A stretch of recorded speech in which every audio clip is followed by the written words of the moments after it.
깊이 있는 시선으로 오늘을 바라보는 뉴스 퍼레이드 문을 열겠습니다. 오늘의 주요 뉴스 보시겠습니다. 북한이 어젯밤 동해상으로 단거리 탄도미사일 3발을 쏜 데 이어서 해상 완충구역 내로 80발의 포격을 가했습니다. 우리 군은 북한이 9.19 군사합의를 또 위반했다고 규탄했습니다. 미국이 대북 제재를 위반한 싱가포르인 곽기성에 대해 최대 71억 원의 포상금을 내걸고 현상수배에 나섰습니다. 곽기성은 북한에 몰래 석유를 이송한 의혹을 받고 있습니다. 이태원 참사를 수사 중인 경찰특별수사본부가 이임재 전 용산경찰서장과 류미진 전 서울청 인사교육과장에 대한 수사에 착수했습니다. 이 전 서장은 사고 당시 90분 동안 상황 지휘를 하지 않았고 류 전 과장은 112 상황실을 비웠던 것으로 확인됐습니다. 정부와 기업이 참여한 해외 건설 수주 지원단이 710조 규모의 스마트 도시 건설 사업권을 따내기 위해 오늘 사우디아라비아로 향합니다. 전 세계가 뛰어든 치열한 수주전에서 어떤 성적을 낼지 관심이 집중되고 있습니다. 저희는 잠시 뒤 돌아오겠습니다.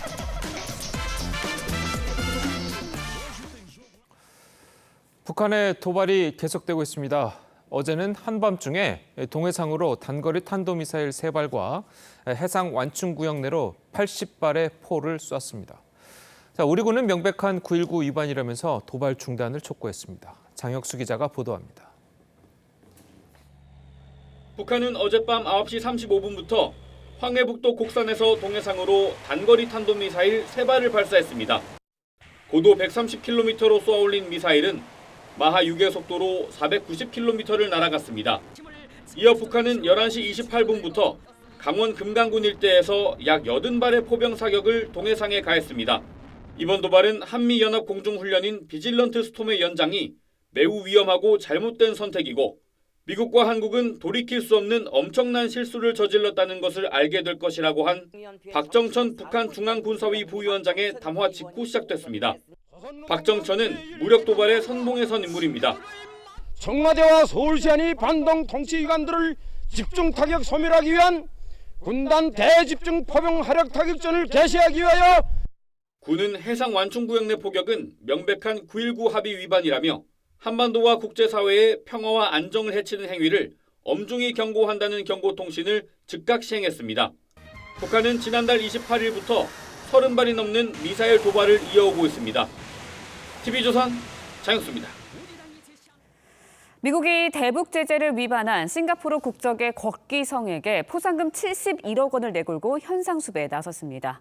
곽기성은 북한에 석유를 몰래 이송한 의혹을 받고 있는데 미국이 대북 제재 위반자에 대한 국제적인 현상수배에 나선 것은 이번이 처음입니다. 이정민 기자의 보도입니다.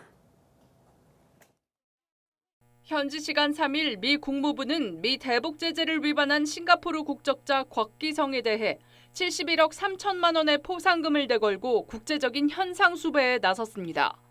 Today, for the first time, we are highlighting an individual, Kwek Kee Seng, under this reward officer. 곽기성은 싱가포르 해운사와 터미널 회사 스완시즈포트 서비스의 이사로 북한에 최소 150만 달러어치 석유를 몰래 이송하는 데 관여하거나 직접 북한으로 석유를 운송했습니다. 또 자신의 유조선을 통해 북한의 선박대선박 운송을 지원하고 미국 은행으로 석유값과 선박비를 내려고 파나마 위장회사를 이용했습니다. 미국은 1984년부터 테러 정보 신고 포상 프로그램을 운영해오고 있는데 대북 제재와 관련해 개인의 현상수배에 나선 건 이번이 처음입니다. 이런 가운데 한미 국방장관은 공동 성명을 내고 북한의 핵과 미사일 위협에 맞선 한미의 핵 확장 억지 동맹을 강조하며 매년 해구산 공동훈련을 실시하겠다고 밝혔습니다. Our extended deterrence commitment is firm and includes a full range of our nuclear, conventional, and missile defense capabilities. 한미 양국은 또 미 전략 자산을 한반도에 상시 배치하는 수준으로 운영하기로 했습니다. TV조선 이정민입니다. 북한이 어제 이른 아침부터 밤늦게까지 미사일과 포사격을 하면서 도발 수위를 더욱 높이고 있습니다. 네, 김열수 한국군사문제연구원 안보전략실장과 함께 자세한 내용 짚어보도록 하겠습니다. 안녕하세요. 안녕하세요. 네, 안녕하세요. 자, 이 북한이 어젯밤 한밤중에 이제 뭐 탄도 미사일이랑 포사격을 좀 했잖아요. 이 한밤중에 한 것은 좀 어떤 의미가 좀 있습니까? 어제 이제 사격이 끝날 줄 알았는데 또 사격을 계속했거든요. 예. 크게 두 가지로 볼 수 있습니다. 하나는 어제 북한이 화성 17행을 쏘았는데 결국 그게 실패로 전문가들이 실패했다고 지금 판단하고 있지 않습니까? 예. 거기에 대한 만회해야 되겠다라는 생각으로 어제 오후와 밤에 그렇게 단거리 탄도미사일과 포사격을 했다라고 보고요. 예. 두 번째는 북한이 지금 지속적으로 이런 도발을 하고 있는데 여기에 대해서 한미가 좀 대응을 제대로 해야 되겠다라는 생각에서 비질런트 스톰이 어제부로 끝나도록 돼 있었거든요. 그래서 이 비질런트 스톰 이 훈련을 조금 더 연장해서 하겠다. 그렇게 이제 발표를 하니까 여기에 대한 대응 차원에서 어제 했다라고 보고요. 예. 굳이 이제 밤 시간을 또다시 이제 뭐 얘기를 한다라고 하면 밤 되면은 미국의 낮 시간이니까 그 시간대를 이용했다라고 보고 또 한편으로는 북한이 언제든지 낮이든 밤이든 한국을 향해서 도발할 수 있다라고 하는 것을 보여준 것이죠. 네, 북한이 당연하게 명백하게 9.19 군사합의를 노골적으로 위반하고 있는데 네. 우리 정부는 일단은 9.19 군사합의 폐기에 대해서는 선을 긋고 있습니다. 하지만 북한이 우리가 먼저 폐기하기를 원해서 이렇게 도발을 하는 것 아닌가 이런 생각도 들거든요. 제가 볼 때는 북한은요, 우리가 바라보는 그런 정상적인 국가가 아니기 때문에 우리의 생각으로 북한을 바라보는 것은 조금 우리가 다르게 생각해야 되지 않겠는가라고 생각을 합니다. 우리가 흔히 이야기하는 거울 이미지, 그러니까 거울 속에 있는 나는 내가 아니잖아요. 그런데 마치 나인 것처럼 생각하거든요. 우리가 바라보는 북한도 그렇게 바라보기가 쉽습니다. 그런데 북한은 남북 기본 합의서를 이제 채택을 하고 그리고 남북 간에 제일 중요한 것은 비핵화 공동선언 했지 않습니까? 그거 지금 30년 동안 오면서 사실상 사문화된 거나 마찬가지거든요. 예. 그리고 군사 합의도 했지만 이거 아무런 자기네들한테는 의미 없다라고 생각하는 거죠. 그러면서도 지금 질문하신 것처럼 파기 선언을 한다는 것은 그것은 기록으로 또다시 남는 거거든요.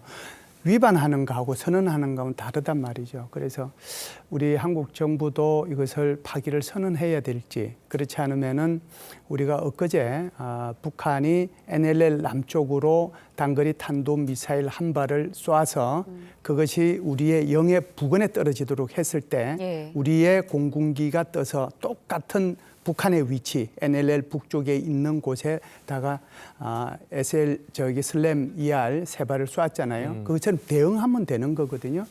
그래서 선언을 파기하는 거하고 그리고 이제 대응하는 거하고는 조금 달리 봐야 되고 그런 차원에서 보면은 조금 더 신중하게 우리가 여기에 대해서 대응할 필요는 있다라고 봅니다. 예.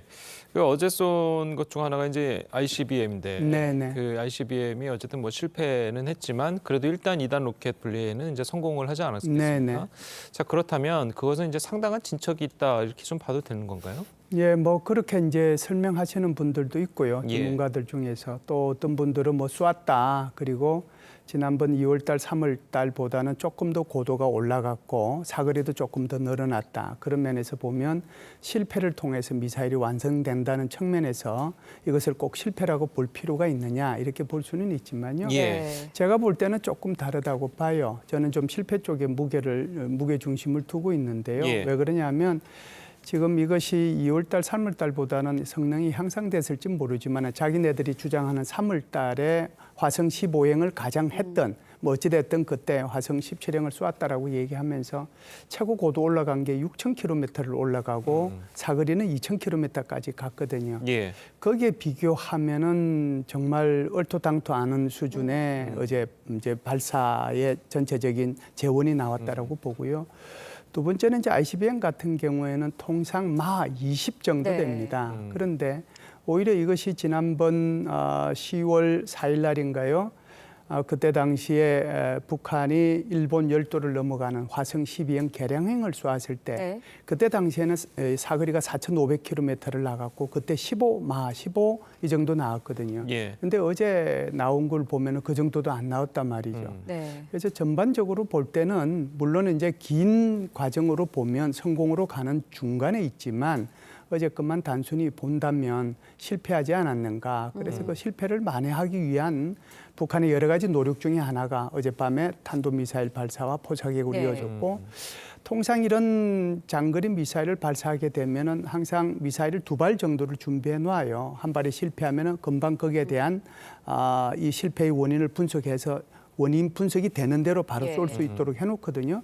그런 차원에서 보면은 또다시 화성 17형을 쏠 가능성도 여전히 열려 있다라고 봐야죠. 알겠습니다. 네, 어제 북한이 대륙간 탄도미사일 발사에는 실패를 했지만 네. 그래도 미국의 입장에서는 대륙간 탄도미사일 그렇죠. 신경이 쓰일 수밖에 없을 것 같습니다. 네. 그래서인지 미국 정부가 이제 북한에 대한 석유 수출에 관여한 혐의를 받고 있는 싱가포르 국적자에 대해서 현상금을 걸고 국제적으로 포상금을 걸고 계속해서 찾으려고 내걸었거든요. 네.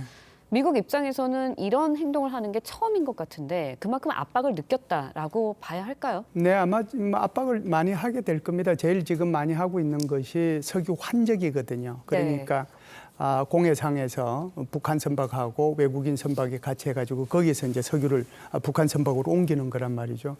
그게 사실상 뭐 여러 차례 걸린 적도 있습니다. 그런데 이번처럼 이제 특정한 사람을 지칭해서 여기에 대해서 현상금을 내걸면은 이것이 상당한 효과를 저는 앞으로 얻게 될 거라고 네. 생각을 해요. 예. 여기에 관여한 사람, 그다음에 이제 선박을 소유한 사람도 있을 거 아니에요. 그래서 그 회사도 있을 거고. 이것은 이제 지금 누구를 겨냥하고 있느냐 하면은 다분히 중국과 러시아를 겨냥하고 있다라고 봐야 되겠죠. 왜 네. 그러냐 하면 지금 이제 어제 나온 보도를 보면 지금 북한이 다른 제3세의 무기를 수출하는 것처럼 해서 러시아에 위장해서 무기를 수출한다는 보도도 있었잖아요. 예. 그리고 지금 북한과 러시아와의 관계는 제가 볼 때는 1953년 이후에 가장 좋은 관계에 들어가 있다라고 봐요. 이 국제사회가 러시아에 대해서 어떤 제재를 가하든 뭐하든 모두 다 러시아 편에 서서 유엔 긴급총회에서 다 러시아 편에 섰거든요. 네. 그런 차원에서 보면 러시아에서 충분히 북한에 대해서 원유 그리고 석유를 이렇게 아주 싼 가격으로 보내줄 가능성은 열려 있거든요. 그러면 거기에 이 러시아의 누군가가 또는 어떤 기업이 여기에 관여할 거 아니에요. 뭐 그런 차원에서 본다면 아마 이 러시아와 중국을 겨냥한 미국의 이 제재 조치다 이렇게 보고요. 그것이 아마 일정 부분은 효과를 내겠지만 그것이 우리가 생각했던 것만큼 완전히 이게 석유 수출을 또는 이제 밀 수출을 또는 불법 한적을 네. 완전히 차단하는 데는 한계는 있을 걸로 봅니다. 네, 그러니까 뭐 사실 이 미국의 제재가 사실 이 곡기성에 대한 제재는 지난달에 이미 한 차례 있지 않았었습니까? 곡기성에 대한 제재는 이미 지난달에 한 차례 있었고 네. 현상수배를 한 것이 이제 이번에 처음 나온 건데. 그렇죠. 자, 그렇다면은 뭔가 새로운 그 혐의라고 해야 될까요? 그런 게 이제 드러났다. 미국이 그걸 파악했다. 이렇게 봐도 되는 건가요? 그 부분은 제가 아직 파악을 잘 하지 못해서 정확하게 예. 잘 모르겠습니다. 알겠습니다. 어쨌든 뭐 그 대북 제재 위반자에 대한 이제 추가적인 현장 수배, 제재 뭐 이런 것도 이제 계속해서 이어지겠죠, 미국에서. 왜 그러냐 하면 지금은 네. 이제 만일에 북한이 7차 핵실험을 하게 된다면 유엔 안전보장회의에서 이 문제가 논의가 돼서 그리고 이제 북한에 대한 대북 제재 결의안이 통과돼서 북한을 훨씬 더 옥죄일 수 있으면 이게 최선의 방안입니다. 예. 그보다 더 최선의 방안은 북한이 제7차 핵실험을 안 하는 것이겠죠. 네. 그런데 지금 현재의 국제 정세를 미뤄볼 때 미중 간의 전략적 경쟁이 아주 첨예하게 이루어지고 있고 그리고 미국과 러시아와의 관계도 아주 안 좋은 관계에 있기 때문에 이것이 유엔 안전보장회의에서 결의안이 통과된다는 보장이 없어요. 그렇다라고 하면 결국은 할 수 있는 게 뭐겠습니까? 독자 제재거든요. 네. 한국의 독자 제재, 일본의 독자 제재, 미국의 독자 제재, 그리고 이들 나라와 유럽을 같이 묶어서 할 수 있는 집단 제재가 있을 수 있어요. 그 제재를 하는 차원에서 본다면 지금 곡기성 얘기한 것처럼 그 한 사람뿐만 아니라 여러 기업 뭐 이런 것들이 다 제재 대상에 올라갈 수가 있겠죠. 예. 거기에 대한 예고편이라고 보시면 될 것 같습니다. 네, 북한이 2일부터 계속해서 도발을 이어가고 있는데 2일 하루에만 미사일 발사에 쓴 비용이 1,000억 달러라고 합니다. 1,000억 원. 1,000억 원이요. 네, 1,000억 원이라고 네. 하는데 그러면 이게 북한에서는 1년치 쌀 수입량이라고 하는데 네. 이런 이야기를 들으면 결국 북한 내부에서 경제적으로나 정치적으로나 이런 걸 감행하고서까지 미사일을 발사하고 도발을 이어간다는 건 그만큼 급박한 상황이다라고 판단을 해도 되는 걸까요? 그럴 수도 있죠. 그럴 수도 있지만 저는 이것을 이제 이 부분은 정치적인 의미와 군사적인 의미로 나누어서 이제 말씀을 드리는 게 좋을 것 같은데요. 정치적인 의미는 뭐냐면 지금 말씀하신 것처럼 어제 하루 쏜 게 뭐 며칠 전에 쏜 거 다 합하면은 요 며칠 사이에 쏜 게 1,000억 원이라고 예. 그러잖아요. 그러니까 이렇게 이제 사람들이 생각하는 거죠. 한국 사람뿐만 아니라 전 세계 사람들이 아니 북한이 돈이 없는데 사람들이 지금 굶어 죽고 있다는데 그리고 올해만 하더라도 최소 80만 톤에서 120만 톤의 식량이 부족하다고 다 세계 식량기구에서 얘기하고 있는데 그러면 1,000억 원의 돈을 지금 써?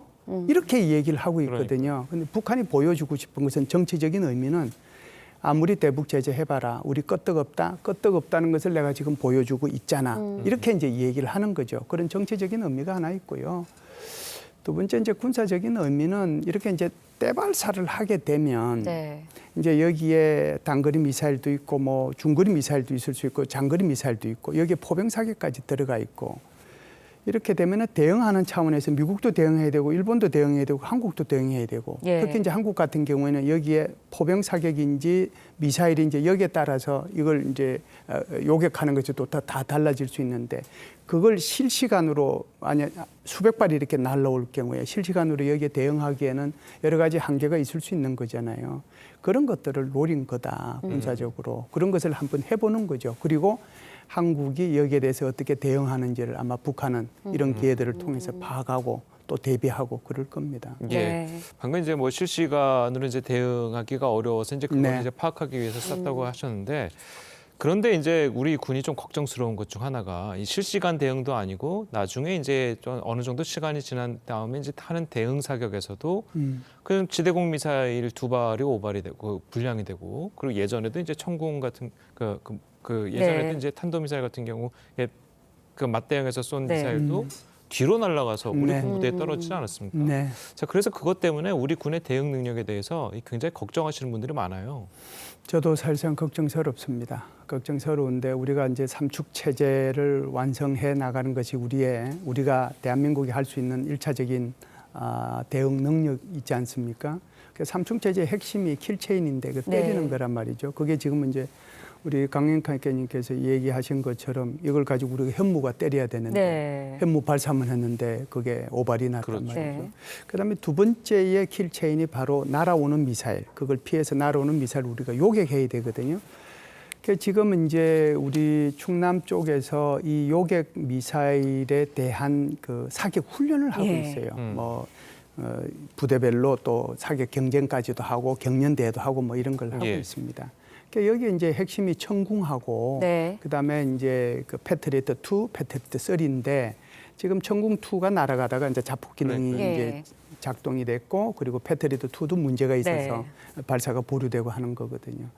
이제 KMPR이 있지만 어찌 됐든 이걸 볼 때 이것이 1년에 한 번 나타나도 이게 문제가 있는데 요 짧은 기간에 이렇게 몇 번 나타났고 북한에 대응한다고 우리도 이제 이런 훈련도 하고 하는데 이런 것이 나타났다는 것은 이것은 상용 자동차나 이런 것들에 대한 리콜 문제는 그냥 이것은 리콜하면 되는 거예요. 그런데 무기 체계는 이건 날아오는 것마다 어떤 우리의 무기 체계가 다 대응을 해야 될지 다 지정이 되거든요. 그런데 그걸 날아가다가 자폭하거나 제대로 요격을 못하면은 전부 다 고스란히 피해를 입는 거 아닙니까? 네.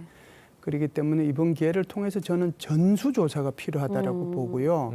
그리고 이제 패트리어트 2나 패트리어트 3는 미국에서 수입한 거거든요. 네. 그러면 이거는 이제 미국의 제조사하고 얘기를 해서 네. 미국의 제조사들이 이 부분에 대해서 다 전수조사를 해서 이것도 문제가 없도록 제가 볼 때는 아주 빠른 시간 내에 이 문제는 아마 철저하게 좀 검증과 점검이 이루어지고 완벽하게 좀 해야 될 필요는 있다라고 봅니다. 네, 알겠습니다. 군 전열에 대한 점검 필요하다 말씀하셨는데 마지막으로 짧게 여쭤볼게요. 네. ICBM까지 쐈고요. 이제 네. 남은 도면 7차 핵실험이다라는 건 기정사실화된 것 같습니다. 네. 시기가 계속해서 나오고 있는데 어떻게 네. 보시나요? 글쎄요, 이제 남아있는 날짜가 며칠이 안 남은 것 같습니다. 미 국무부, 국방부, 미국의 백악관, 그리고 이제 한국의 정보당국에서 발표한 날짜를 보면 이게 11월 8일 전이잖아요. 그런데 오늘이 벌써 4일 아닙니까? 그러면은 11월 8일 날은 선거 당일이니까 5, 6, 7, 4일 남은 거예요. 그죠? 날짜로 보면은 이제 3, 4일 남았다라고 보는데 그러면은 이제 이걸 할 거냐 안 할 거냐 이것은 이제 오로지 김정은의 선택에 달려 있는데 어제 박정천이가 우리가 이제 이런 했죠. 우리가 비질런트 스톰을 연장한다고 그러니까 박정천이가 매우 위험하고 잘못된 선택이다. 그러면서 엄청나게 실수하게 된 것을 알게 될 것이다. 그럼 뭐예요? 남아있는 것은 이게 이제는 이제 ICBM 실패한 것을 만회하기 위해서 한 번 더 쏘고 뭐 그렇지 않으면 그걸 안 쏘구나. 그리고 이제 지금 말씀하신 것처럼 7차 핵심으로 넘어갈 수 있거든요. 그래서 시기상과 정황상으로 볼 때는 2, 3일 요 안에 북한이 도발할 정말 뭐 전략적으로 도발할 가능성이 굉장히 농후하다 이렇게 볼 수 있죠. 예, 알겠습니다. 자, 오늘 말씀은 여기까지 듣겠습니다. 잘 들었습니다. 고맙습니다. 이태원 참사 초기에 이 경찰의 대응이 부실했던 이유가 속속 드러나고 있습니다. 112 상황실의 책임자였던 류미진 전 서울청 인사교육과장이 참사가 발생하던 시간 자리를 비웠던 것으로 밝혀졌습니다. 장동욱 기자의 보도입니다. 이태원 참사가 발생한 지난달 29일, 경찰은 오후 6시 34분부터 압사당할 것 같다는 신고가 11차례 있었고 이 가운데 4차례 경찰이 출동했다고 밝혔습니다. 그런데 그 이전에 압사 위험 신고가 2차례 더 있었던 것으로 드러났습니다. 더욱이 당시 서울경찰청 112 상황실 당직 책임자였던 류미진 상황관리관은 자리를 비운 상태였던 것으로 밝혀졌습니다. 오후 6시부터 새벽 1시까지는 5층 상황실을 지켜야 한다는 지침을 어기고 10층 자기 사무실에 있었던 것으로 파악됐습니다. 류 관리관이 상황실로 복귀한 건 밤 11시 39분, 참사가 벌어진 뒤였습니다. 신고 상황을 파악해 지휘부에 전파하고 현장 지시를 해야 할 최일선 통제소부터 무너진 셈입니다. 상관인 김광호 서울경찰청장은 밤 11시 36분, 윤희근 경찰청장은 밤 12시 14분에 각각 첫 보고가 이뤄졌습니다. 경찰은 류 관리관의 업무 태만을 확인했다며 류 관리관을 대기 발령하고 수사를 의뢰했습니다. 현장 실무자뿐만 아니라 지고와를 불문하고 대상자 전원에 대해서 엄격한 수사가 이루어질 것이라고. 경찰 지휘 계통의 총체적 난맥상이 적나라하게 드러나면서 경찰청장을 비롯한 지휘부들도 수사를 피할 수 없을 전망입니다. TV조선 장도우입니다. 이임재 전 용산경찰서장의 참사 당시 행적도 미스터리입니다. 이 전 서장은 차가 막혀서 밤 11시가 넘어서야 걸어서 현장에 도착했다고 했는데 참사가 발생한 이후 1시간 가까이 현장 지휘는 물론이고 유선 지시도 하지 않았던 것으로 드러났습니다. 한송원 기자의 보도입니다. 경찰청 특별검찰팀의 조사 결과 이임재 전 용산경찰서장은 이태원 참사 당일인 지난달 29일 사고가 발생한 지 1시간 가까이 지나서야 현장에 도착한 것으로 확인됐습니다. 이 전 서장은 감찰에서 삼각지역 근처에서 집회 시위 현장에 있다가 저녁 식사를 마치고 9시 45분쯤 이태원 파출소로 출발했지만 차가 많이 막혔다고 진술했습니다. 또 밤 10시 40분쯤 정식 보고가 아닌 경찰 무전을 통해 사상자가 많다는 걸 알고 차에서 내렸고 걸어서 밤 11시 10분쯤 이태원에 도착했다고 덧붙였습니다. 하지만 이 전 서장은 삼각지역에서 이태원 참사 현장까지 이동하는 1시간 25분 동안 아무 보고도 받지 않았고 참사 발생 신고 시간인 밤 10시 15분부터 도착 전까지 유선 지휘도 하지 않은 것으로 파악됐습니다. 경찰청 특별검찰팀은 이 전 서장이 사고 현장에 늦게 도착하고 보고와 지휘가 지연된 정확한 경위를 확인해야 한다고 보고 수사를 의뢰했습니다. TV조선 한송원입니다. 경찰은 특별수사본부를 꾸려서 이태원 참사에서 경찰의 부실 대응에 대한 수사를 직접 하고 있죠.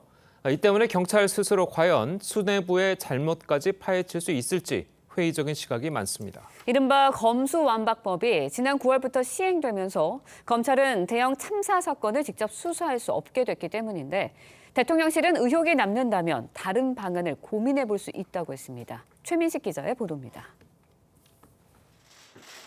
이태원 참사 직후 경찰은 특별수사본부를 꾸려 진상을 규명하겠다고 공언했지만 각급 지휘관과 근무자들의 조치가 적절했는지 등도 빠짐없이 조사할 것입니다. 국민의 시선은 싸늘합니다. 주요 수사 대상이 서울경찰청과 용산경찰서의 초기 부실 대응인데 공정한 수사가 가능하겠느냐는 겁니다. 검찰이 직접 수사해야 한다는 주장도 있지만 검수완박 법안으로 불가능해졌습니다. 지난 검수완박 법률 개정으로 검찰이 대형 참사 관련해서 직접 수사를 개시할 수 있는 규정이 빠졌습니다. 검찰은 부패범죄와 경제범죄에 대한 직접 수사만 가능한데 검수 원복으로 불린 시행령 개정에서도 대형 참사 수사는 빠졌습니다. 삼풍백화점 붕괴 사고와 세월호 수사 때 검경은 합동수사본부를 꾸려 대응해왔지만 검수완박으로 검찰의 수사 참여가 불가능해진 겁니다.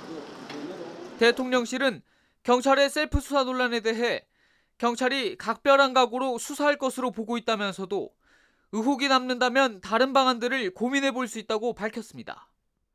검찰의 직접 수사 범위를 무리하게 제한한 검수완박의 부작용이 이런 식으로 나타나기 시작한 것입니다. TV조선 최민식입니다. 이태원 참사 원인 규명을 위한 경찰의 수사가 본격화됐습니다. 네, 경찰청 특별감찰팀은 이임재 당시 용산경찰서장과 류미진 전 상황관리관에 대한 수사 의뢰를 했는데요. 최진영 변호사, 장윤미 변호사와 함께 수사 상황 자세히 짚어보도록 하겠습니다. 안녕하세요. 네, 안녕하세요. 안녕하세요. 자, 그 이임재 전 용산서장이죠. 네. 이분 같은 경우에는 우리 그 기사를 좀 전에 나왔겠지만 이 9시 45분부터 11시 출발 삼각지 인근에서 밥을 먹다가 이제 출발을 했다고 그래요. 그렇습니다. 그래서 이제 도착한 게 이제 11시쯤인데 이 이태원 용산 삼각지에서 이태원까지 과연 이렇게 오래 걸릴 일인가? 그것도 차를 타고. 네. 자, 여기에 대한 궁금증이 계속 나오고 있어요. 이해가 되지 않는 부분이 있죠. 왜냐하면 처음에는 용산서장이 사고 이 현장에 10시 20분경에 그러니까요. 도착해 있었다라고 보고를 했었습니다. 예. 그런데 실제로 감찰 조사 결과를 짚어봤더니 11시가 넘어서 도착을 했는데 그러면 그 이전에는 어떤 상황이었느냐. 그날 삼각지에서 집회가 있었습니다. 뭐 진보 보수 뭐 맞불 집회가 있었는데 그 현장을 통제하기 위해서 그 삼각지 현장에 있었고 9시 45분쯤에 이 이태원의 상황과 관련해서 보고를 받은 이후에 차량으로 이동을 했다는 겁니다. 예. 물론 뭐 집회 이후이기도 하고 이태원에 너무 많은 인파가 몰렸기 때문에 차량이 많이 뭐 밀렸을 거라고는 추정되는 부분이 있지만 그 거리가 1.8km밖에 되지 않습니다. 예. 2km가 채 되지 않기 때문에 걸어서 내려가더라도 한 20분경 정도만 소요가 될 텐데 너무 많은 시간이 떠버리게 됐고 그 중간 과정에서도 직접 보고를 받은 게 아니라 무전으로 상황이 심상치 않다라는 것을 인지한 이후에 내려서 현장으로 갔다라는 것이거든요. 그래서 이 공백에 대해서 좀 설명을 할 의무가 있을 것 같습니다. 네, 앞서서도 잠시 짚어주셨지만 당시 상황 보고를 보면 용산서장이 오후 10시 20분쯤 현장 지휘를 했다라고 되어 있습니다. 그런데 이렇게 다르면 허위 보고 의혹까지 일 수밖에 없거든요. 그렇습니다. 그 경찰 같은 경우에는 있는 그대로 써야 될 의무가 있습니다. 예. 실질적으로 지금 뭐 형법 같은 경우에는 일반 회사에 있는 사람들이 내용을 잘못 자기 예. 권한 있는 법을 잘못 쓴다고 해서 처벌하는 규정은 없습니다. 그렇지만 공무원 같은 경우에는 직무의 정당성을 확보하기 위해서 있는 그대로 쓰지 않을 경우에 형사적으로 처벌하는 규정도 있거든요. 예. 근데 지금 같은 경우에는 아까 얘기한 것처럼 도착했는 시간에 대한 것도 네. 뭔가 의혹이 있는 것이고 나아가서 지금 실질적으로 도착해서 11시쯤이나 도착해가지고 그때 처음 어떤 업무 예. 지시를 해놓고는 나중에 알고 봤더니만 그 과정, 자기가 이제 그 현장에 가는 과정에서 차로에 있는 차량 통제하고 안전 조치하라라는 얘기를 했다고 하면서 그 보고가 지금 작성돼 있는데 감찰에 따르니까 사실관계가 다르다는 이런 부분이 있어서 결국 이 부분 같은 경우에는 형사상의 이른바 허위 공문서 작성죄의 의혹이 있는데요. 허위 공문서 작성 같은 경우에는 7년 이하의 징역 또는 2천만 원 이하의 벌금까지 지금 될 수 있는 그런 부분이라서 예. 이 부분에 대한 어떤 확실한 어떤 수사도 지금 진행되어야 되는 것이 아닌가 생각을 합니다. 네. 알겠습니다. 자, 이렇게 뭐 11시에 당초 네. 알려진 것보다 늦게 도착을 했으니까 당연히 뭐 윗선에 대한 보고도 늦어졌을 것이고 그래서 서울청장에 대한 보고도 사고가 발생한 지 1시간 20분이나 지난 11시 36분에 이제 보고가 됐다고 하는데 이것도 뭐 마찬가지겠죠. 연쇄적으로 늦어지니까 이렇게 된 거겠죠. 그렇습니다. 이게 보통 밑에서 위로 올라가는 구조 아니겠습니까? 예. 보고 체계라는 것이. 그런데 이 참사가 10시 15분경에 났는데 서울청장에게 보고가 들어간 건 11시가 넘어서였다는 그러니까요. 겁니다. 예. 있을 수가 좀 없는 일이고 사실 이 용산서가 주무 경찰서이기 때문에 초기 상황을 서울경찰청과 굉장히 공유했다라고 알려져 있습니다. 그렇다면 상황 공유를 하는데 왜 정작 수장인 서울경찰청장에게는 이렇게 보고가 늦어졌을까? 네. 그러면 경찰청장, 아예 경찰의 최고 수뇌부에게는 자정이 넘어서 거의 언론에도 보도가 되던 그런 시점과 네. 맞물려서 보고가 올라갔다라고 합니다. 더 큰 문제는 대통령보다 늦게 알게 됐다는 겁니다. 대통령이 처음 보고를 받은 시점이 그날 밤 11시 1분, 직접적으로 지시를 내린 게 11시 21분경이라고 알려져 있는데 예. 어쨌든 대통령이 지시까지 내렸는데 그러면 지시를 누구에게 내렸는지 그 내용이 어땠는지 왜 그 지시를 하달받아야 되는 서울경찰청장과 경찰청장은 더 늦게 인지를 했는지 예. 이게 맞춰지지 않는 퍼즐 같기 때문에 이번 감찰과 수사를 통해서 밝혀내야 될 것 같습니다. 네, 앞서서 좀 말씀해 주시는 보고서 내용과 감찰 내용이 다른 상황입니다. 거기에 대해서 공문서 위조 혐의도 적용될 수 있다라고 말해 주셨는데 만약에 이제 이임재 전 서장의 여러 의혹들이 사실로 드러날 경우 또 다른 혐의를 적용할 수 있는 건가요? 그렇습니다. 결국 이 부분 같은 경우에는 적극적으로 이제 뭔가 그 보고를 허위로 했고 썼다고 하면은 허위 공문서 작성죄가 될 수가 있고 나아가서 그 지역의 치안을 총책으로 담당하고 있지 않습니까? 그런데 의도적으로 어떻게 보면 다른 일을 하면서 현장에 가는 것이 1시간 반 이상 늦어졌다 할 경우에는 경우에 따라서는 직무유기죄가 성립될 여지도 있는 것 같습니다. 예. 말씀하신 것처럼 어떤 보고 과정에서의 허위 보고를 했다라고 하면은 형법상 허위 공문서 작성죄로 해서 상당히 높은 처벌이 될 수가 있는 것이고 나아가서 의도적으로 그쪽에 뻔히 그와 같은 상황이 있은 것을 알면서도 뭐 본인이 계속 뭐 그 식사를 하거나 아니면 다른 어떤 일을 했다라고 하면서 현장에 좀 도착해서 지휘 감독하는 것이 늦었다 할 네. 경우에는 형법상 직무유기죄가 있는데요. 형법상 직무유기죄는 또 어떤 특성이 있냐면 벌금형이 없습니다. 그 말은 뭐냐 하면은 형법상 직무유기죄로 유죄가 확정된다고 하면은 당연히 면직 내지 파면이 될 수 있는 그런 부분이거든요. 그렇기 때문에 이 부분에 대해서는 결국 이 경찰 전 용산 경찰서장의 예. 본인의 직무와 어떤 그 직업과도 직접적인 관계가 있는 부분이기 때문에 이 부분에 대한 명확한 어떤 해명을 하지 않는다고 하면은 본인의 어떤 어떤 자리조차도 예. 지금 보존하지 못할 수 있는 그런 상황이 된 것 같습니다. 알겠습니다. 자, 이번에는 류미진 당시 서울청 112 상황실 책임자 이야기 좀 해보도록 하겠습니다. 예.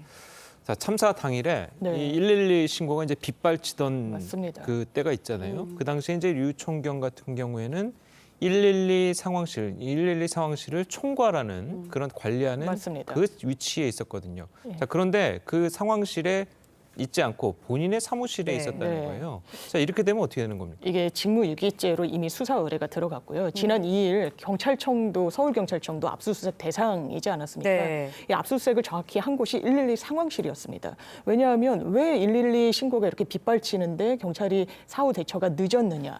이 부분이 이 야간에는 총경급이 돌아가면서 야근을 하는 개념입니다. 예. 그중에는 다른 이 업무를 주되게 수행하는 경찰이 따로 있고요.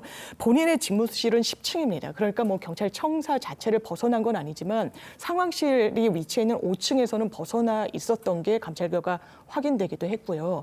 다시 상황실로 복귀한 부분이 바로 사고 이후 1시간 24분이 지나서였습니다. 예. 이게 매뉴얼이 당연히 있습니다. 이 매뉴얼대로 이 지침대로 행동하지 않았고 자리를 비웠기 때문에 이 부분에 대해서는 직무유기죄로 들여다볼 수밖에 없는 상황인 거예요. 아니, 그러면 그 당시에 이제 상황실에 있던 경찰들이 11시 39분이면 거의 뭐 1시간이 넘었는데 그렇습니다. 경찰들이 뭐 전화를 한다거나 아니면 뭐 그 내선 번호도 있지 않겠습니까? 네. 내선 번호로 해서 찾았을 텐데 왜 이렇게 1시간이나 넘어서 오는 게 정말 이해가 안 가거든요. 여러 상황을 상정해 볼 수 있을 것 같습니다. 일단 경찰 112 상황실에 사람이 아예 없었던 건 아닐 테니 예.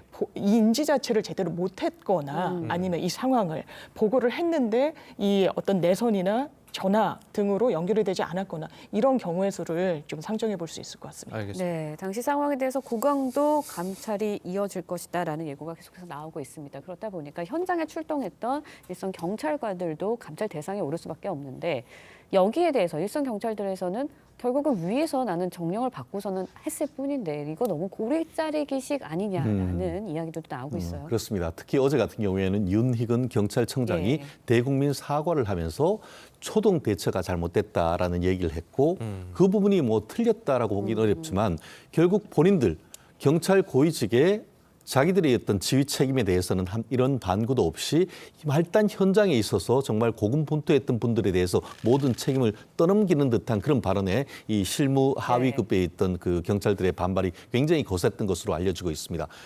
다만 그럼에도 불구하고 현장에 담당했던 분들이 제대로 어떤 직을 했는지에 대한 감찰 자체는 불가피하겠죠. 그렇지만 그에 대한 책임은 실질적으로는 그 당시 상황을 파악해서 구체적인 어떤 작전 지시를 내려야 했던 지휘부의 책임이 훨씬 더 큰 것이죠.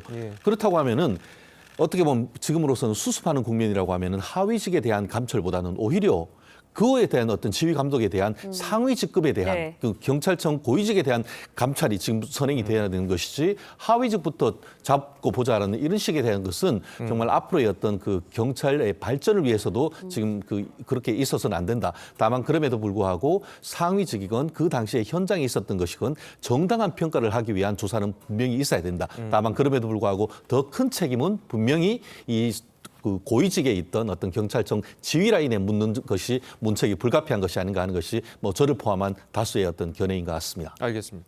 자, 이런 의견도 있으시고 그리고 이제 그 하위직의 반발도 있고 그래서 이게 경찰이 자체적으로 수사관 본부를 이제 수사본부 만들어서 수사를 할 때부터 이러다 보면은 뭐 수뇌부는 감싸고 꼬리치게 하는 건 아니냐 이런 여론이 당연히 있었거든요. 네, 그렇습니다. 당연히 제기될 수 있는 의문이라고 생각하고요. 이 압수수색을 할 때도 왜 용산경찰서장실은 빠졌냐, 서울경찰서장실은 빠졌냐, 봐주기 아니냐라는 의혹이 지금부터 제기가 되고 있습니다. 이게 왜냐하면 셀프 수사인 부분이 분명히 있기 때문이죠. 그렇기 때문에 이 부분과 관련해서 이른바 검경 수사권 조정안과 관련해서 경찰이 대형 참사에 대해서는 수사 개시권을 행사할 수밖에 없게 되는데 경찰의 직무와 관련한 비위, 부정행위 등과 관련해서는 당연하게도 검찰이 수사를 할 수가 있는 여지가 열려 있기 때문에 이 부분과 관련해서 검찰을 일단 이 특수본에 뭐 파견을 하는 형식도 검토해 볼 수 있겠고요. 여러 방안을 좀 논의해야 될 것 같습니다. 예. 자, 그래서 이제 뭐 일각에서는 검찰이 나서야 되는 것 아니냐 뭐 이런 얘기도 있는데요. 한동훈 장관이 이야기했던 내용을 들어보겠습니다.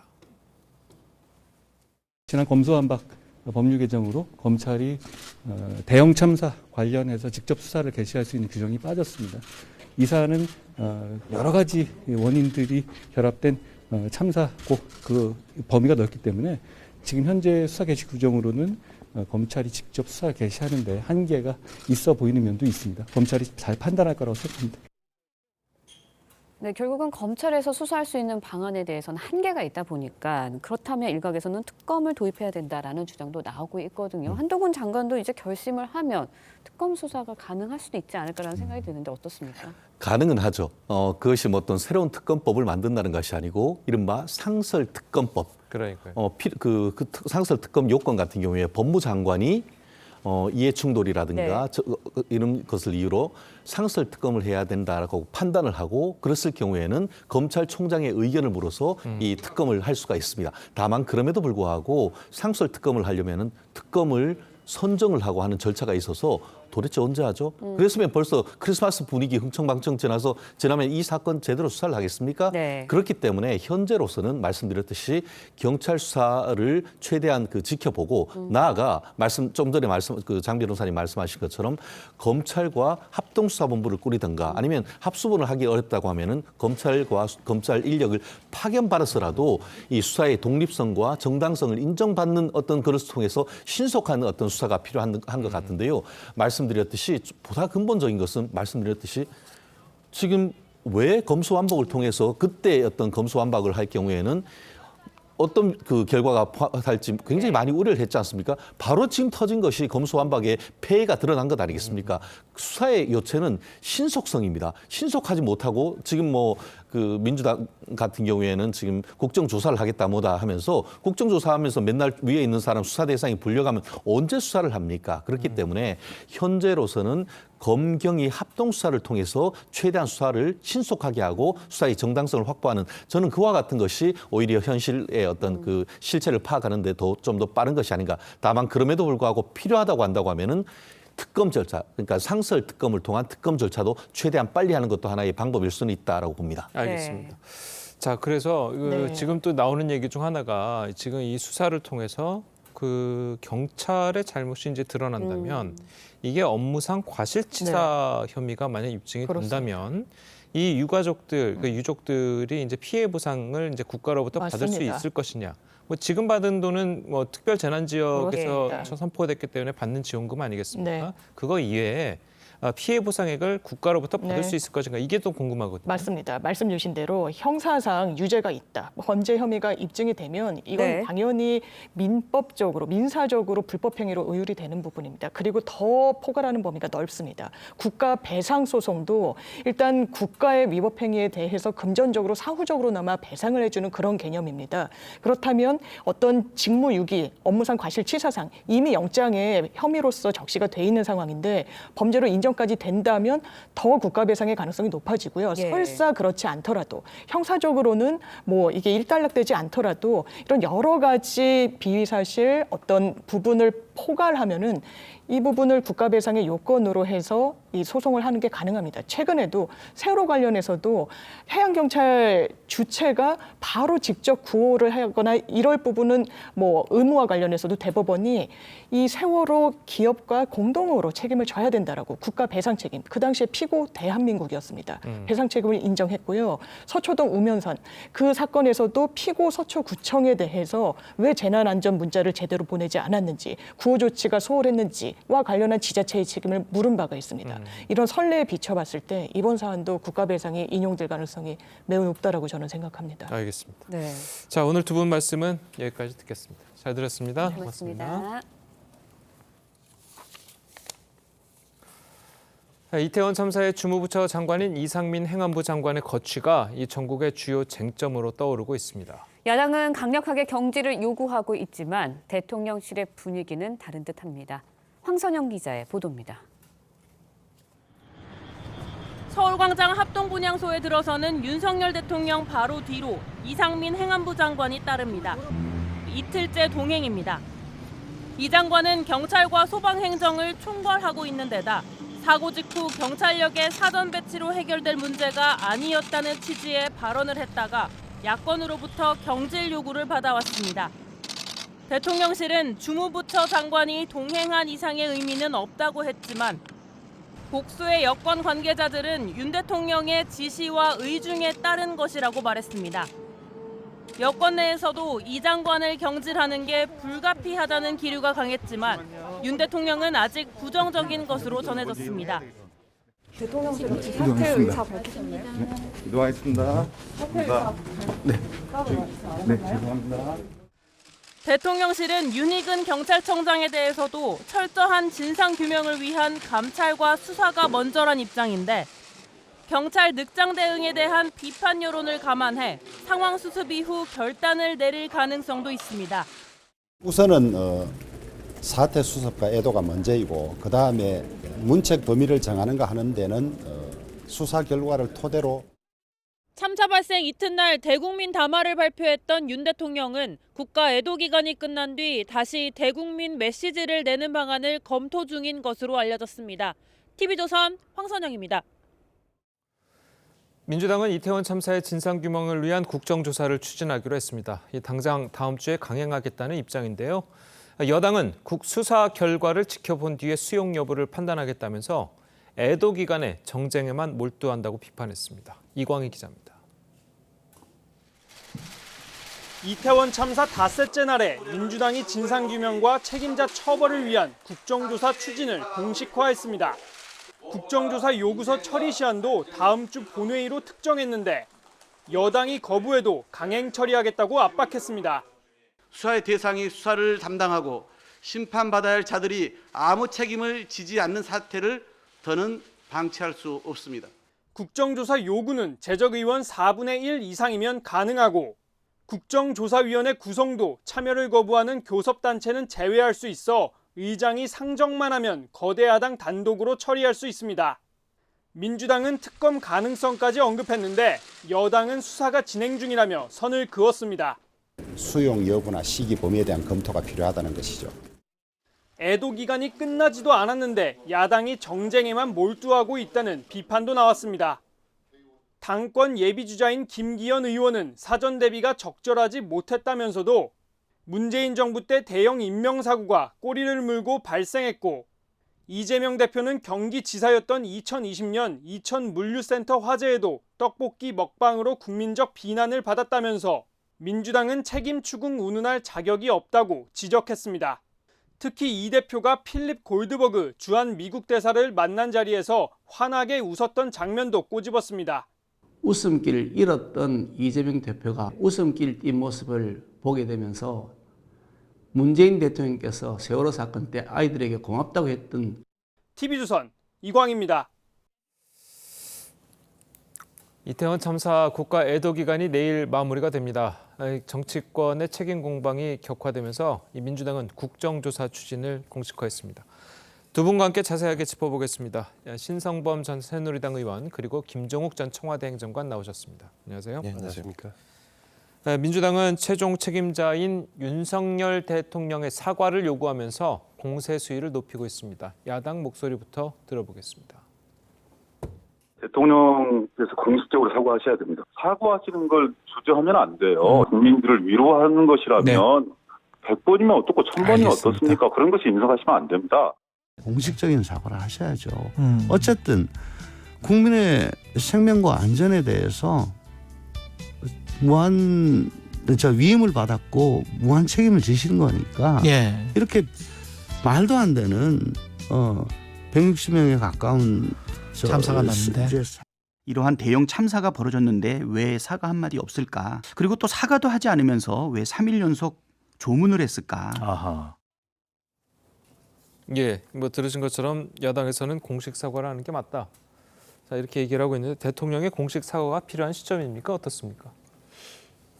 대통령으로서 사과해야 하고 사과하시겠죠. 시간의 문제일 뿐이잖아요. 이 대목에서 대통령실이 결국은 그럼 이 하나의 사과라는 것도 정치 행위고 사회적 의식 리추얼의 하나인데 어떻게 그러면 시점과 방식이 중요한 거 아니겠어요? 그럼 대통령 생각에는 제 짐작컨대는 그냥 국민의 생명과 안전을 지키지 못해서 대통령으로 사과합니다. 인사하는 걸로 끝을 낼 것이냐 아니면 뭔가를 가지고 제가 이렇게 고쳤습니다. 사람을 바꿨습니다. 아니면 뭘 어떻게 하겠습니다를 갖고 사과할 것이냐. 시점과 방식을 고민하는 단계로 보여지지 야당에서 이야기하는 것처럼 사과 한마디 없네요라는 저는 아니라고 봐요. 그러니까 예를 들어서 그러면 말을 바꾸면 대통령이 공식 사과하면 한마디로 말해서 텔레비전 앞에 나와서 고개를 숙이는 모습이 정말 보고 싶다면 국민들이 원한다면 10번이고 100번이고 할 수 있는 건데 그 다음에는 어떻게 되냔 말이에요.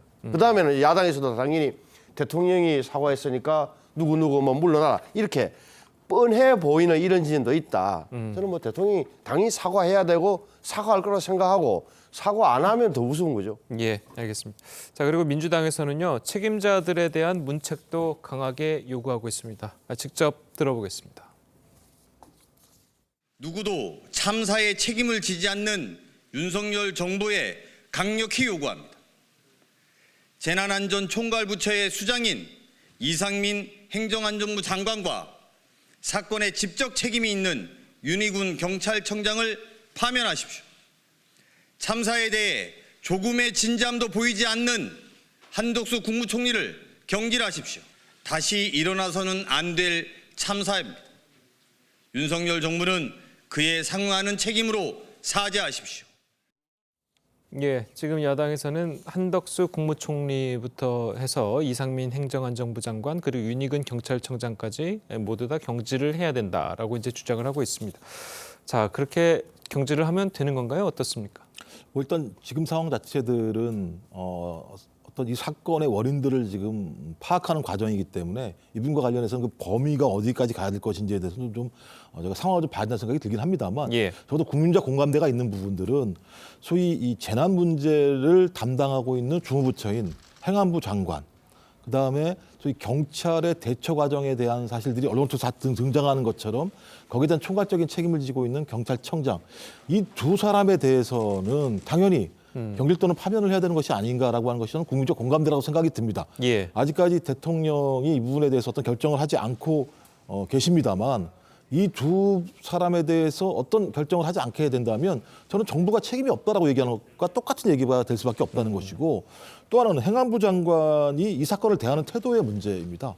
보면 특별히 우려할 만한 인원이 아니었다라고 얘기하는, 그 이후에 문제 제기하니까 예단이나 정치적 선동을 하지 말라는 발언을 한다거나, 경찰이 미리 배치했다고 하더라도 이런 사태가 발생하지 않았을 이런 사태가 발생했을 거다라고 얘기하는 것처럼, 근데 우리 과정을 쭉 보게 되면 경찰의 잘못된 허술한 대책과 현장 대응 문제가 얼마나 중대한 원인이었는지가 지금 확인되고 있는 상황이기 때문에 저는 이 두 사람에 대해서는 어떤 형태로든지 정부가 또 대통령이 문책 또는 경질 파면한다고 생각을 하고요. 또는 한덕수 총리도 마찬가지인데, 외신 기자회견에서 보여주는 행동, 발언들을 보게 되면 소위 국민의 생명, 156명이라는 국민의 생명을 앗아간 사건에 대한 소위 총리로서의 위상에 걸맞는 모습들은 아니었다는 생각이 들어서 이 부분에 대해서 제가 볼 때는 대통령도 판단해야 될 것 같고요. 일단 그런 판단을 떠나서 좀 본인들 스스로가 생각을 해야 되는 거죠. 이 상황과 관련해서 본인이 본인의 위치에서 자기의 일을 성실하게 수행하지 못했다고 얘기한다면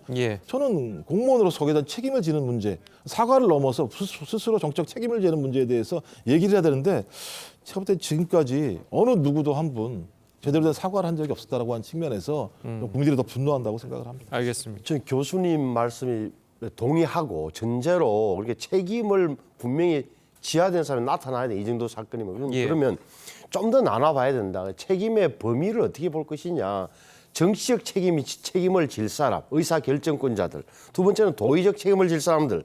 마지막으로 보면 법적 책임. 법적 책임이라 하면 예를 들어서 무슨 직무유기라든지 직무 태만을 넘어서 형사처벌을 받거나 또 아니면 또 징계를 받는 이런 게 법적 책임이 될 테고, 정치적 책임은 의사결정에 대한 책임이 지키고. 그럼 좀 좁혀본다면 경찰의 대처 잘못, 상황인식 잘못이 오류임이 명확해지는 이 시점에서 본다면, 자, 이상민 장관, 행정안전부 장관, 경찰청장, 서울지방경찰청장이 있을 건데 밑에 서장들은 뭐 총경급들은 나중에 변론을 하고, 여기에 대해서 이 3명 가운데 어떻게 할 것이냐, 누구까지 이런 데뭐 좀 봐야 된다. 대전제는 우리가 세월호 때 봤지만 참사 뒤에는 꼭 가해자가 있어야 하고, 그 가해자는 꼭 형사처벌을 받아야 된다. 국민적 공분에 어떻게 보면 희생양을 만들자. 이런 논리로는 지금은 안 된다는 점은 대전제로 하고 말씀드리는 겁니다. 예, 알겠습니다. 자, 그래서 야당은 이제 이태원 참사 진상규명을 위한 국정조사를 이제 주장을 하고 나섰잖아요. 네. 바로 이제 뭐 다음 주부터 이제 하겠다는 입장인데, 뭐 국민의힘에서는 이 애도 기간에 아직 뭐 국정조사 이야기는 좀 이른 것 아니냐, 자, 이런 입장입니다. 국정조사를 해야 된다고 보시나요? 당연히 국정조사 해야죠. 저는 왜냐하면 이 사항 자체가 헌법과 법률을 위반한 사항이에요. 헌법에서 다 아시겠습니다만 국민의 생명을 갖다가 지키는 문제는 헌법에 보장되어 있는 문제이고, 재난 및 안전기본법에도 마찬가지입니다만 국가가 그런 책임을 지게 돼 있습니다. 이런 부분과 관련해서 이거 지키지 못한 부분이 발생했기 때문에 국회는 이 부분과 관련해서 어떻게 하면 이런 일이 발생했는지에 대해서 원인을 분석해야 돼요. 국회가 할 수 있는 거라는 게 제가 볼 때 국정조사하고 특검밖에 없습니다. 근데 이런 156명의 생명을 앗아간 상황에 대해서 국회가 아무것도 하지 않는다? 오히려 제가 볼 때 직무유기에 해당되는 측면이 분명히 있기 때문에 저는 계속 지금 여당 같은 경우가 과거 문재인 정부에서도 야당이 국정조사를 요구했을 때 받지 않았냐 이렇게 얘기를 하는데요. 전 그것은 여야가 다 잘못한 거죠. 저희 국회가 그런 문제가 발생했을 때 국정조사권을 발동해서 그 사실을 밝히라고 하는 권한을 준 건데, 권한을 소위 여야의 당이 단약 때문에 행사하지 못한 것이잖아요. 그렇다면 이런 상황과 관련해서 서로 정쟁을 할 것이 아니라 국회가 할 수 있는 권한은 국회가 하는 것이고요.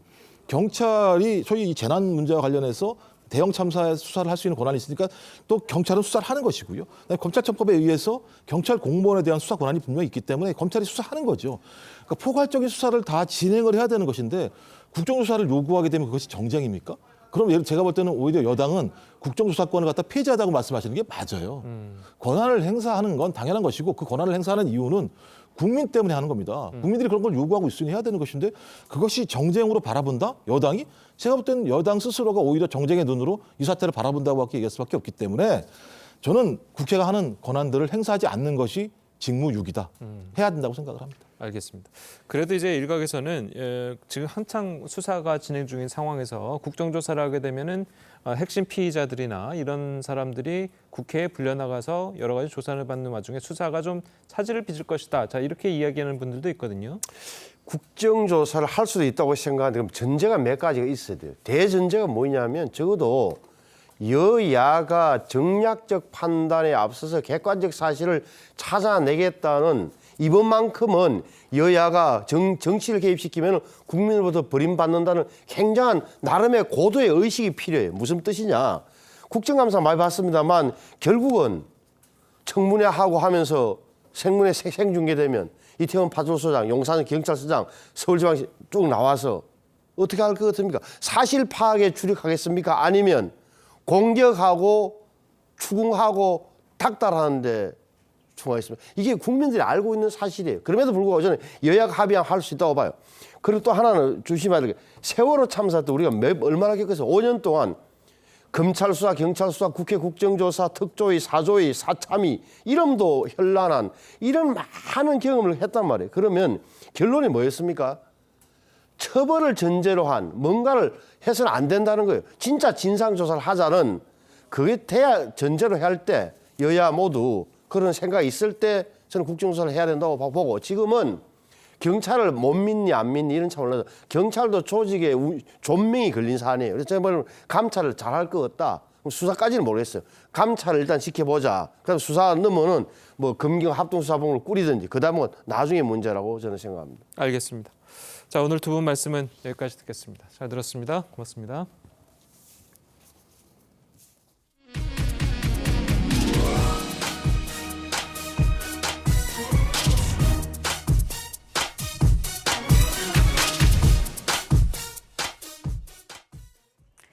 네옴시티라고 들어보셨는지요? 사우디아라비아가 건설하는 스마트 도시의 이름인데요. 서울의 44배 크기로 총 사업비만 710조 원 규모입니다.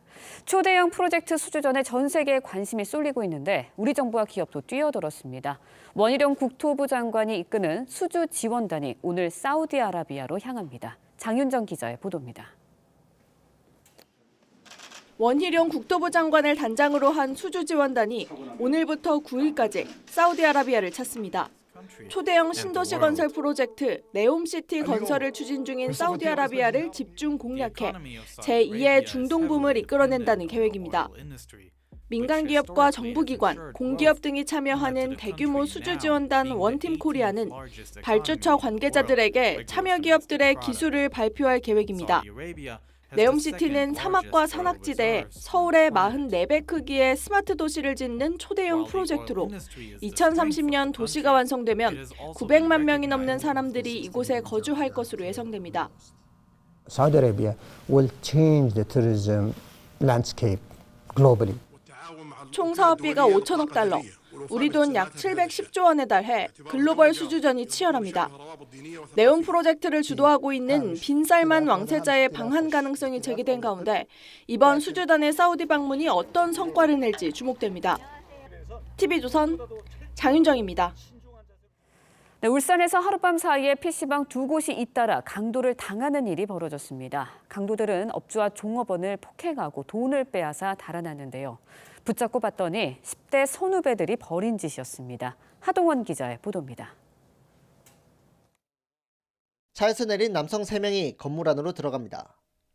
잠시 뒤 한 남성이 건물 밖으로 뛰쳐나와 달아나지만 뒤쫓아온 남성들에게 붙잡혀 폭행당합니다. 지난 2일 새벽 4시 반쯤 10대 일행 4명이 울산의 한 PC방에 들이닥쳤습니다.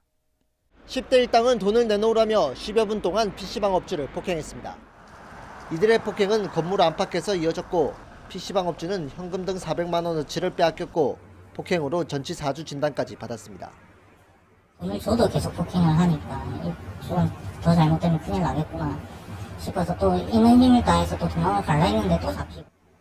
이들 10대 일행은 앞서 2시간 전에도 다른 PC방에서 강도짓을 했습니다. 40대 종업원을 집단 폭행하고 휴대전화와 신용카드를 빼앗았습니다. 나이가 어리지만 그래도 3명이서 이제 순식간에 그래 하니까 어떻게 또 몸도 불편한 친구고. 경찰은 CCTV를 분석해 범행 12시간 만에 이들을 모두 붙잡았습니다. 동네 선후배 사이인 이들은 차를 몰고 다니며 PC방을 골라 범행을 저질렀습니다. 경찰은 10대 일당 4명에 대해 강도 상해 혐의로 구속영장을 신청하고 정확한 범행 동기를 조사하고 있습니다. TV조선 하동훈입니다.